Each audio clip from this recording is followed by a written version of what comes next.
22 अप्रैल करीब 2:30 बजे जब खबर आई कि कश्मीर के पहलगामा में आतंकवादियों ने पर्यटकों पर हमला कर दिया और जिसमें करीब 26 लोगों ने अपनी जान गंवाई। हमले में पर्यटकों ने केवल इतना पूछा कि आपका धर्म कौन सा है और जैसे ही किसी के मुंह से निकला कि मैं हिंदू हूं, तुरंत उसे गोली मार दी। हमले के तुरंत बाद देश में शोक की लहर दौड़ गई और देश में ही नहीं विदेश में भी इस खबर से दुख व्याप्त हो गया और इस हमले के बाद मोदी सरकार तत्काल और निर्णायक कार्रवाई के लिए प्रभावित हुई। हमले में निर्दोष लोगों की मौत के बाद भारत ने पाकिस्तान को उसके कायराना रवैये के लिए कड़ा सबक सिखाने का फैसला लिया है। हमले की जानकारी पाते ही अमित शाह और पीएम मोदी समेत कई मंत्रियों ने सीसीएस की अहम बैठक में आतंकवाद पर चोट देने के लिए पाकिस्तान के खिलाफ कई कड़े फैसले लिए गए।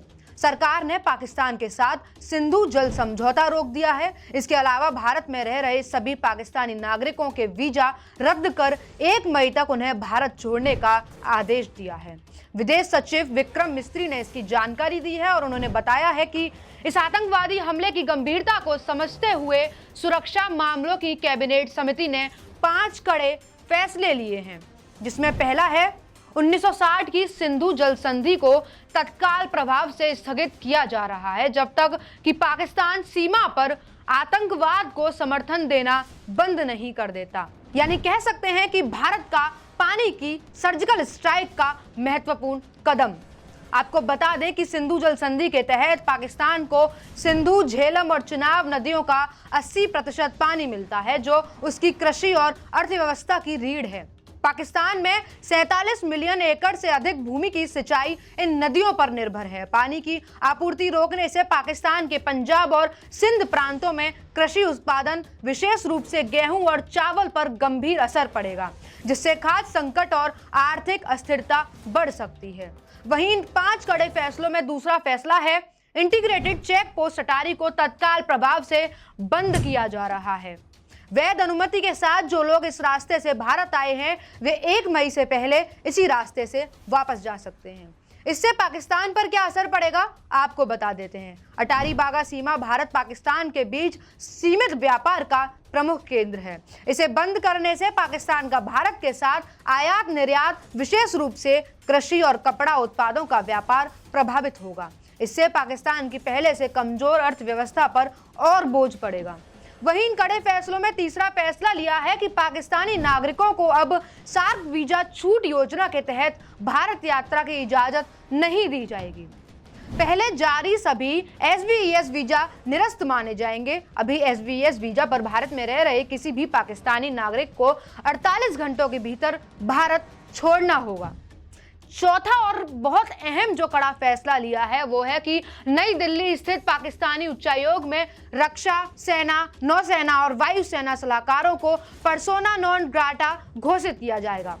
उन्हें भारत छोड़ने के लिए 1 हफ्ते का वक्त दिया गया है। भारत इस्लामाबाद स्थित अपने उच्चायोग से भी रक्षा, नौसेना, वायुसेना सलाहकारों को वापस बुलाएगा।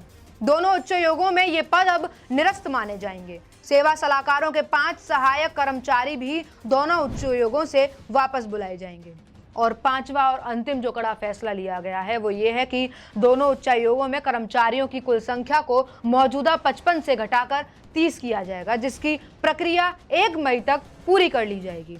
यानी पाकिस्तानी रक्षा सलाहकारों को निष्कासित करना और भारत के लिए रक्षा सलाहकारों को वापस बुलाना दोनों देशों के बीच सैन्य और कूटनीतिक संबंधों को न्यूनतम स्तर पर ला देगा। यह पाकिस्तान को वैश्विक मंच पर अलग थलग करने की भारत की रणनीति का हिस्सा है। यह कदम भारत की ओर से स्पष्ट संदेश है कि वह पाकिस्तान के साथ किसी भी सैन्य या रणनीतिक सहयोग को तैयार नहीं है जब तक कि आतंकवाद पर उसका रुख नहीं बदलता। सीसीएस की बैठक में हमले की कड़ी शब्दों में निंदा की गई है और पीड़ितों के परिवारों के प्रति अपनी गहरी संवेदना व्यक्त की और घायलों के शीघ्र स्वस्थ होने की कामना की है। पहलगामा में हुए आतंकी हमले के बाद पूरे देश में दुख व्याप्त है। पूरा देश इस घड़ी से अभी जूझ रहा है जहां देश विदेश में भी इस बात की चर्चा जारी है।